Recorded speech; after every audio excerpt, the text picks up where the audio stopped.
परिचय। अजय, तुम क्या पढ़ रहे हो? मैं अपनी रसायन विज्ञान की पाठ्य पुस्तक पढ़ रहा हूं। अर्जुन, पेंसिल को स्विच में मत डालना, तुम्हें बिजली का झटका लग सकता है। बिजली का झटका? लेकिन क्यों? पेंसिल तो लकड़ी और ग्रेफाइट की बनी होती है और ये दोनों ही विद्युत के कुचालक हैं। अर्जुन, तुम्हें पता होना चाहिए कि ग्रेफाइट एक अधातु है, लेकिन यह विद्युत का सुचालक है। मुझे तो इस बात का पता ही नहीं था। ठीक है, मैं तुम्हें एक प्रयोग के माध्यम से यह दिखाता हूं। जब हम स्विच ऑन करते हैं तो मल्टीमीटर विद्युत धारा का प्रवाह प्रदर्शित करता है।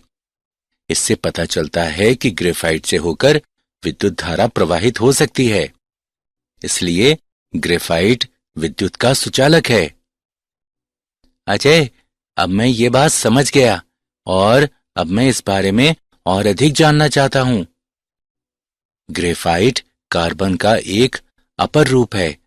कार्बन आवर्त तालिका के पी ब्लॉक का एक तत्व है।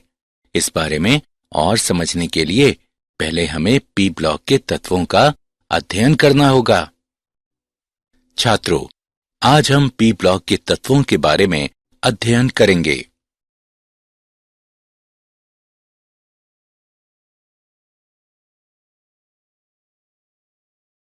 उद्देश्य। इस पाठ के अंत में आप निम्न करने में सक्षम हो जाएंगे। पी ब्लॉक के तत्वों को परिभाषित करना, अक्रिय युग्म प्रभाव को परिभाषित करना, समूह 13 के तत्वों को समझना, समूह 13 के तत्वों के भौतिक तथा रासायनिक गुणधर्मों को विश्लेषित करना, बोरान के असंगत व्यवहार की व्याख्या करना, बोरान के यौगिकों का विश्लेषण करना, समूह 14 के तत्वों को समझना, समूह 14 के तत्वों के सामान्य अभिलक्षणों का वर्णन करना, समूह 14 के तत्वों के भौतिक एवं रासायनिक गुणधर्मों का विश्लेषण करना, कार्बन के अपर रूपों को जानना, कार्बन तथा सिलिकॉन के कुछ महत्वपूर्ण यौगिकों का विश्लेषण करना।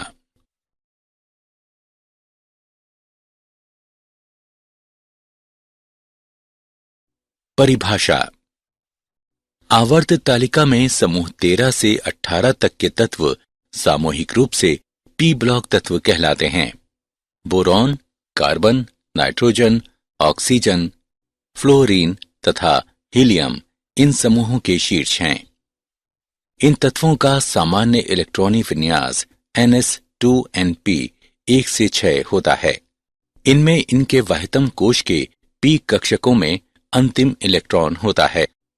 किसी पी ब्लॉक तत्व द्वारा प्रदर्शित अधिकतम ऑक्सीकरण संख्या संयोजी इलेक्ट्रॉनों की कुल संख्या के समान होती है। अधिकतम ऑक्सीकरण संख्या समूह ऑक्सीकरण संख्या कहलाती है।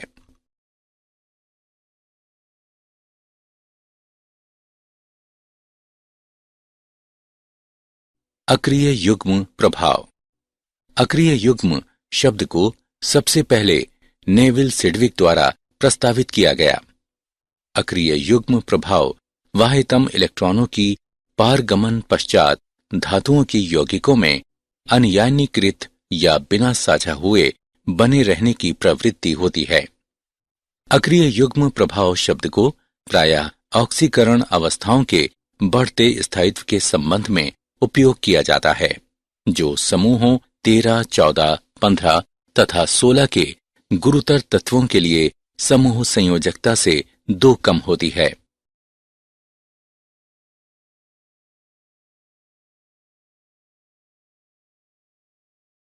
समूह 13 के तत्व। बोरॉन परिवार। गुणों में बोरॉन परिवार के तत्व बृहद भिन्नता प्रदर्शित करते हैं। बोरॉन एक प्रारूपिक अधातु है। एल्यूमिनियम एक धातु है, परंतु इसके अनेक रासायनिक गुणधर्म बोरॉन के समान हैं। गैलियम, इंडियम तथा थैलियम गुणधर्मों में लगभग पूर्णतः धातु हैं। इलेक्ट्रॉनिक विन्यास। समूह 13 के तत्वों का बाह्य इलेक्ट्रॉनिक विन्यास Ns⁻2 Np⁻1 होता है। बोरॉन और एल्यूमिनियम में नोबल गैस कोर होती है। गैलियम और इंडियम में नोबल गैस तथा 10d इलेक्ट्रॉन होते हैं। थेलियम में नोबल गैस तथा 14f इलेक्ट्रॉन और 10d इलेक्ट्रॉन कोरें होती हैं। परमाणविक त्रिज्या। समूह में नीचे जाने पर परमाणविक त्रिज्या बढ़ती है, जबकि Ga की परमाणविक त्रिज्या 135 पिकोमीटर, Al की परमाणविक त्रिज्या 143 पिकोमीटर से कम होती है। ऐसा इसलिए होता है क्योंकि गैलियम में उपस्थित अतिरिक्त 10d इलेक्ट्रॉन बढ़े हुए नाभिकीय आवेश की तुलना में बाह्य इलेक्ट्रॉनों पर दुर्लभ परिरक्षण प्रभाव डालते हैं। आयनन एंथैल्पी। इसका मान समूह में नीचे जाने पर क्रमिक रूप से नहीं घटता। बोरॉन से एल्यूमिनियम तक कमी आकार में बढ़ोतरी के कारण होती है। एल्यूमिनियम से गैलियम तक वृद्धि आयनन एंथैल्पी में असांतत्य के कारण होती है। इंडियम से थैलियम तक वृद्धि D और F इलेक्ट्रॉनों की अक्षमता के कारण होता है, जिनका परिरक्षण प्रभाव दुर्लभ होता है।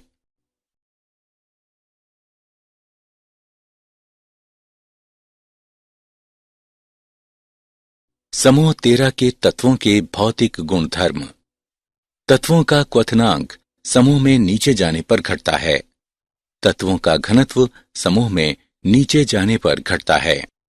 तत्वों का गलनांक समूह में नीचे जाने पर पहले घटता है और बाद में बढ़ता है। बोरॉन में सर्वाधिक विद्युत ऋणात्मकता होती है। एल्यूमिनियम से थैलियम तक विद्युत ऋणात्मकता बढ़ती है। बोरॉन एक अधातु है, जबकि एल्यूमिनियम, गैलियम, इंडियम, थैलियम धातुएं हैं।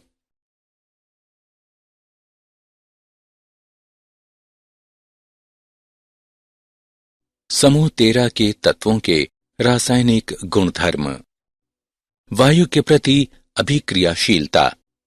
बोरॉन क्रिस्टलीय स्वरूप में वायु के साथ अभिक्रिया नहीं करता। एल्यूमिनियम की सतह पर ऑक्साइड की पतली परत बन जाती है, जो और अधिक क्षय होने से धातु को रोकती है। अक्रिस्टलीय बोरॉन तथा एल्यूमिनियम धातुएं वायु में गर्म करने पर B2O3 और Al2O3 बनाती हैं। उच्च तापमान पर डाई नाइट्रोजन के साथ वे नाइट्राइड बनाती हैं। अम्ल एवं क्षार के प्रति अभिक्रियाशीलता। बोरॉन अम्ल और क्षार के साथ सामान्य तापमान पर भी कोई क्रिया नहीं करता। एल्यूमिनियम उभयधर्मी गुण प्रदर्शित करता है और खनिज अम्लों पर एवं जालीय क्षारों में घुल जाता है। एल्यूमिनियम तनु HCl में घुल जाता है और हाइड्रोजन निष्कासित करता है। हैलोजनों के प्रति अभिक्रियाशीलता। बोरॉन परिवार के तत्व हैलोजन से क्रिया करके ट्राइहैलाइड बनाते हैं।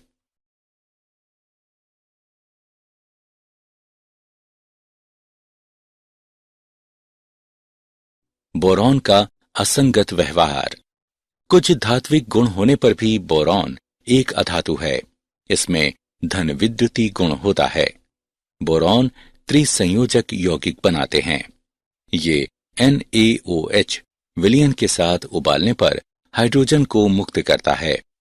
बोरॉन के बाइनरी यौगिकों को बोराइड्स के नाम से भी जानते हैं।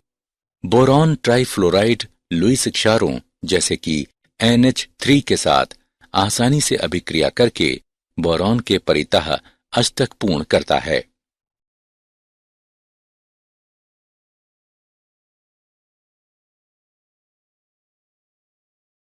बोरॉन के कुछ महत्वपूर्ण यौगिक। बोरैक्स। इसे सोडियम टेट्रा बोरेट डेकाहाइड्रेट भी कहते हैं। ये इस प्रकार पाया जाता है कि इसमें चतुष्केंद्रीय इकाइयां B4O5 OH4 की घात 2 होती हैं। अतः इसका सूत्र Na2B4O5OH4 8H2O होता है। क्रिस्टलीय बोरेक्स ठंडे पानी में कम घुलनशील होता है, लेकिन ये गर्म जल में शीघ्र घुलनशील होता है। जब बोरेक्स को गर्म किया जाता है तब इससे जल के अणु का निष्कासन होता है और गर्म किए जाने पर ये एक पारदर्शी द्रव में परिवर्तित हो जाता है, जो कांच के समान एक ठोस में परिवर्तित हो जाता है। उसे बोरेक्स मनका कहते हैं। ऑर्थोबोरिक अम्ल। ऑर्थोबोरिक अम्ल यानी H3BO3 को बोरिक अम्ल भी कहते हैं। 100 डिग्री सेल्सियस पर गर्म करने पर ये मेटाबोरिक अम्ल HBO2 बनाता है। मेटाबोरिक अम्ल को जब 140 डिग्री सेल्सियस पर गर्म किया जाता है तो ये पायरोबोरिक अम्ल यानी H2B4O7 बनाता है, जिसे जब उच्च तापमान पर गर्म किया जाता है तो B2O3 बनाता है। ऑर्थोबोरिक अम्ल एक दुर्बल अम्ल है, लेकिन ये एक पॉलीहाइड्रिक अल्कोहल की उपस्थिति में ऋणायनी जटिल पोरोस्पाइरेनिक अम्ल बनने के कारण प्रबल एकल क्षारीय अम्ल के रूप में कार्य करता है और H धनायन मुक्त करता है।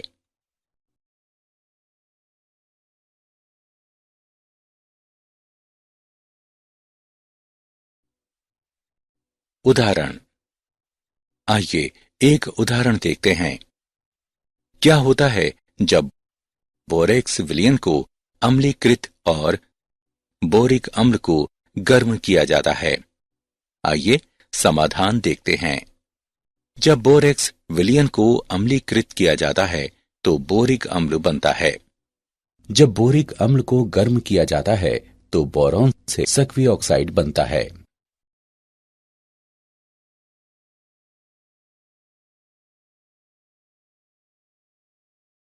बोरॉन तथा एल्यूमिनियम तथा इनके यौगिकों के उपयोग। बोरॉन का प्रयोग बहुत से सफाई के उत्पादों, डिटर्जेंट और व्यंजकों में किया जाता है। कांच और सिरेमिक बनाने में इसका प्रयोग किया जाता है। बोरोसिलिकेट कांच में तापीय आघात के प्रति उत्तम प्रतिरोध होता है। बोरॉन फिलामेंट प्रकाश के रूप में और उच्च सुदृढ़ सामग्रियां वैमानिकी संरचनाओं में उपयोग किए जाते हैं। बोरॉन कार्बाइड शील्ड का उपयोग नाभिकीय रिएक्टरों में नियंत्रक छड़ों के रूप में किया जा सकता है। कम घनत्व तथा सुदृढ़ता एल्यूमिनियम को विमान, हल्के भार वाले वाहन तथा सीढ़ियां बनाने के लिए आदर्श सामग्री बनाते हैं। क्षारण प्रतिरोधी तथा कम घनत्व के कारण इसका उपयोग हरित गृहों एवं खिड़कियों के फ्रेमों में किया जाता है। ऊष्मा का अच्छा सुचालक होने के कारण इसका उपयोग बॉयलरों, कुकरों और पकाने के अन्य बर्तनों में किया जाता है। आसान ढलाई एल्यूमिनियम को पेय पदार्थों के डिब्बों तथा छत डालने वाली सामग्री का अच्छा घटक बनाती है।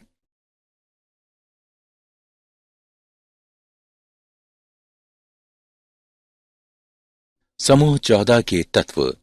कार्बन परिवार। कार्बन मानव शरीर में दूसरा सबसे प्रचुर तत्व है। ये पृथ्वी की भूपर्पटी में प्रति मिलियन लगभग 320 भाग के रूप में बहुतायत से पाया जाता है। ये स्वतंत्र अवस्था में हीरा, ग्रेफाइट और कोयले में मिलता है। सिलिकॉन पृथ्वी की भूपर्पटी पर पाया जाने वाला दूसरा अति बाहुल्य तत्व है और प्रकृति में सिलिका और सिलिकेट्स के रूप में उपस्थित है। जर्मेनियम केवल सूक्ष्म मात्राओं में ही उपस्थित रहता है। टिन मुख्यतः कैसिटेराइट यानी SnO2 के रूप में पाया जाता है। लेड मुख्य रूप से गैलेना PbS के रूप में मिलता है।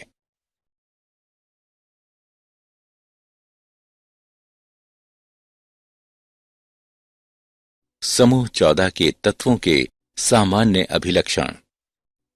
इलेक्ट्रॉनिक विन्यास। कार्बन परिवार का संयोजकता कोश इलेक्ट्रॉनिक विन्यास ns वर्ग np वर्ग होता है।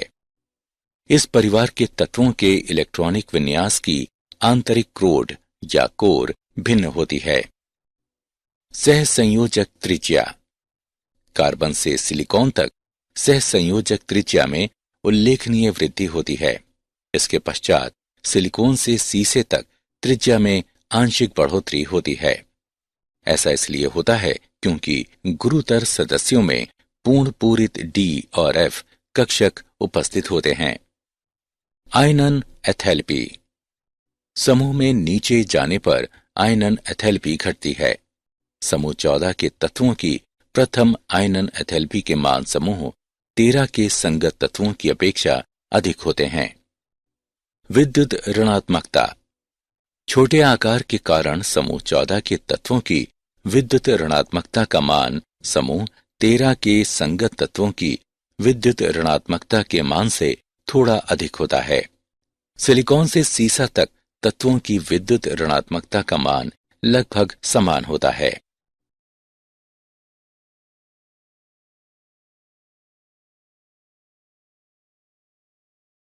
समूह 14 के तत्वों के भौतिक गुणधर्म। समूह में नीचे जाने पर धात्विक लक्षण बढ़ता है। कार्बन और सिलिकॉन में वृहद आणविक जालक से टिन और सीसे में वृहद धात्विक जालक तक संरचनागत परिवर्तन होता है।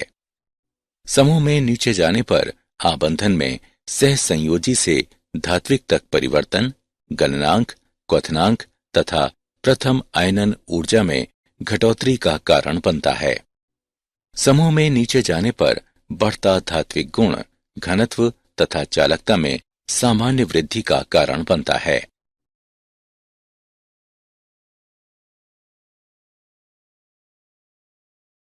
समूह 14 के तत्वों के रासायनिक गुणधर्म। ऑक्सीजन के प्रति अभिक्रियाशीलता। समूह 14 के सदस्य ऑक्सीजन की उपस्थिति में गर्म किए जाने पर ऑक्साइड बनाते हैं। ये मुख्यतः दो प्रकार के ऑक्साइड पाते हैं, मोनो ऑक्साइड तथा डाइऑक्साइड। इनके सूत्र MO और MO2 हैं। उच्च ऑक्सीकरण अवस्था में ऑक्साइड निम्न अवस्था वाले ऑक्साइड की तुलना में अधिक अम्लीय प्रकृति के होते हैं। जल के प्रति अभिक्रियाशीलता। कार्बन, सिलिकॉन तथा जर्मेनियम जल के द्वारा प्रभावित नहीं होते हैं। टिन जल के साथ अभिक्रिया करता है और डाइऑक्साइड तथा हाइड्रोजन गैस बनाता है। रक्षात्मक ऑक्साइड परत बनने के कारण सीसा जल से अप्रभावित रहता है।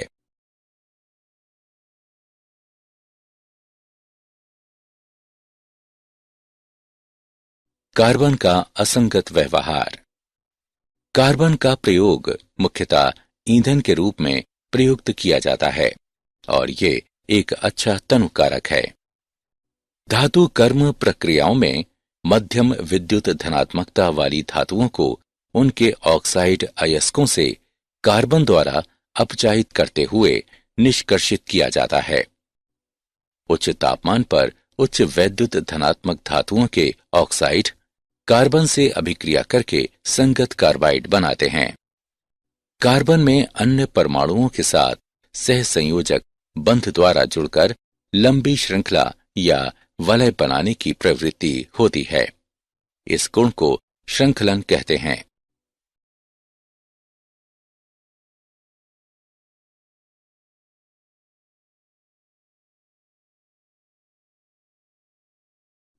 कार्बन के अपर रूप। ग्रेफाइट। ग्रेफाइट में प्रत्येक कार्बन परमाणु 3 अन्य कार्बन परमाणुओं से जुड़कर sp2 संकरण द्वारा द्वितलीय षटकोणीय वलय संरचनाएं बनाता है। इन दोनों परतों के मध्य आकर्षण बल होता है, इसलिए ग्रेफाइट मुलायम होता है और चाकू से काटा जा सकता है। प्रत्येक परत को अन्य पर खिसकाया जा सकता है, जिससे ये चिकना बनता है और शुष्क स्नेहक के रूप में उपयोग किया जा सकता है। ग्रेफाइट में प्रत्येक कार्बन परमाणु एक स्वतंत्र इलेक्ट्रॉन रखता है जो इसकी चालकता के लिए उत्तरदायी होते हैं। हीरा।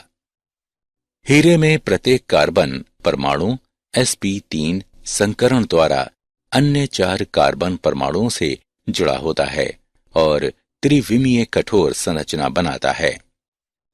कार्बन परमाणुओं के छोटे होने के कारण वे निकट आबद्ध क्रिस्टलीय संरचना बनाते हैं और कठोर हो जाते हैं तथा हीरे को अपघर्षक के रूप में उपयोग किया जाता है। हीरे में कार्बन के परमाणुओं में कोई भी स्वतंत्र इलेक्ट्रॉन नहीं होता है, इसलिए ये विद्युत का कुचालक है। फुलरीन्स। कार्बन का एक अन्य अपरूप फुलरीन्स है जिसमें एक अणु में 60 या 70 या 84 कार्बन परमाणु होते हैं। ये पिंजरेनुमा अणु फुटबॉल की संरचना जैसी आकृति लिए होते हैं। इनका प्रयोग अत्यंत उच्च ताप पर स्नेहक की तरह किया जा सकता है। इनमें बिल्कुल निम्न ताप पर भी अतिचालकता का गुण होता है। उच्च तन्य सुदृढ़ता वाले भारहीन तंतुओं के निर्माण में इनका उपयोग किया जाता है।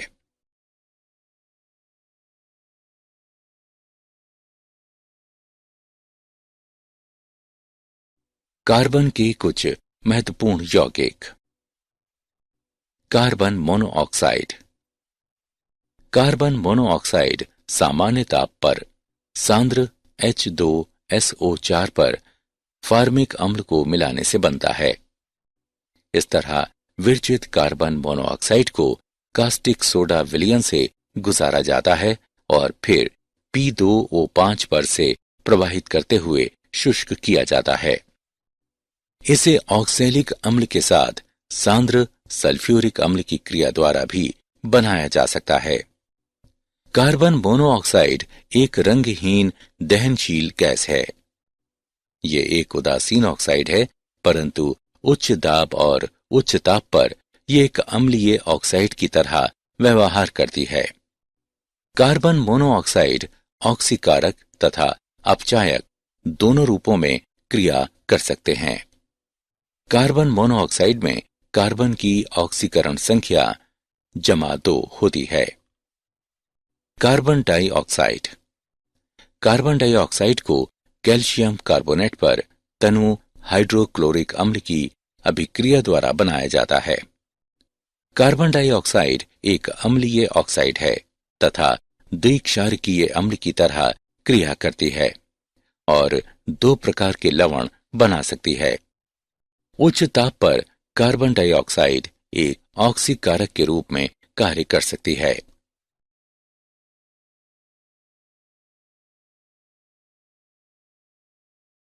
सिलिकॉन के कुछ महत्वपूर्ण यौगिक। Silicon dioxide. सिलिकॉन डाइऑक्साइड का दूसरा नाम सिलिका है। ये अनेक क्रिस्टल संरचनात्मक रूपों जैसे क्वार्ट्ज, क्रिस्टलोबेलाइट तथा ट्राइडाइमाइट में मिलता है। सिलिकॉन डाइऑक्साइड एक सहसंयोजक त्रिविमीय जालक युक्त ठोस है जिसमें प्रत्येक सिलिकॉन परमाणु चतुष्फलकीय रूप में 4 ऑक्सीजन परमाणुओं से सहसंयोजित बंधित रहता है। सिलिका अपने सामान्य रूप में अति उच्च सिलिकॉन ऑक्सीजन बंध एथैलेपी होने के कारण लगभग अन्य अभिक्रियाशील होता है। ये HF और NaOH से क्रिया करता है। क्वार्ट्ज का विस्तृत उपयोग दाब विद्युत पदार्थ के रूप में होता है। सिलिका जल का उपयोग शुष्कन कर्मक तथा उत्प्रेरक के रूप में होता है। सिलिकेट्स। सिलिकेट की मूल संरचनात्मक इकाई SiO4 4- है, जिनमें सिलिकॉन परमाणु 4 ऑक्सीजन परमाणुओं से चतुष्फलक के रूप में बंधित रहता है।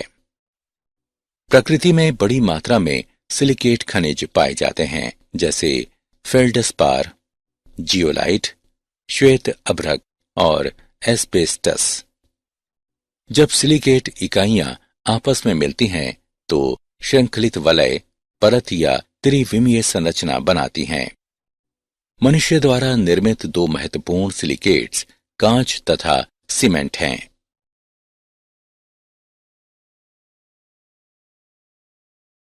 क्या आप जानते हैं कार्बन मनुष्य को लगभग 3750 ईसा पूर्व से ज्ञात है।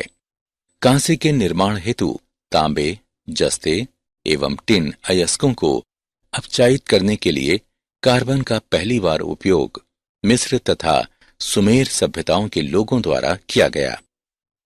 बोरॉन सभी हरित पादपों का अनिवार्य पोषक तत्व है।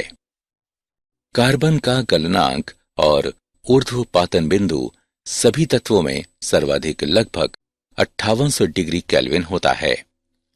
ब्रह्मांड में बोरॉन के परमाणु अंतरिक्ष किरण संघट्टों द्वारा नाभिकीय संलयन के कारण निर्मित हुए हैं। ब्रह्मांड में अधिकांश बोरॉन का निर्माण हमारे सौर मंडल बनने से पहले इसी प्रकार हुआ।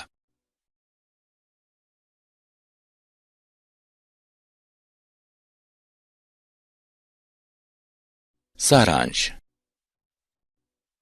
आइए हमने जो कुछ सीखा है उसे संक्षेप में दोहराएं।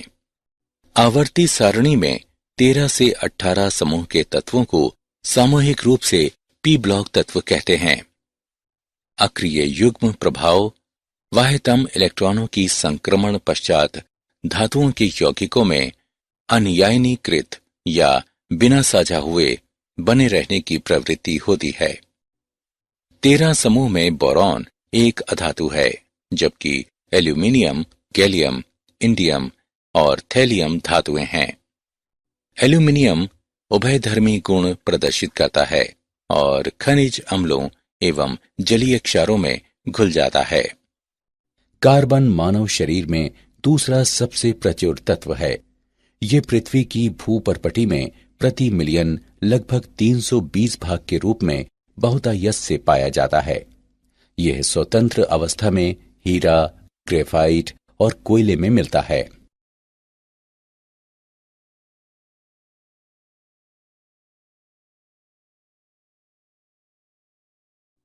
कार्बन परमाणुओं में अन्य परमाणुओं के साथ सहसंयोजक बंध द्वारा जुड़कर लंबी श्रृंखला या वलय बनाने की प्रवृत्ति होती है। ये गुण श्रृंखलन कहलाता है। कार्बन मोनोऑक्साइड एक उदासीन ऑक्साइड है, परंतु उच्च दाब और उच्च ताप पर यह एक अम्लीय ऑक्साइड की तरह व्यवहार करती है। सिलिकॉन डाइऑक्साइड एक सहसंयोजक त्रिविमीय जालक युक्त ठोस है, जिसमें प्रत्येक सिलिकॉन परमाणु चतुष्फलकीय रूप में 4 ऑक्सीजन परमाणुओं से सहसंयोजित बंधित रहता है।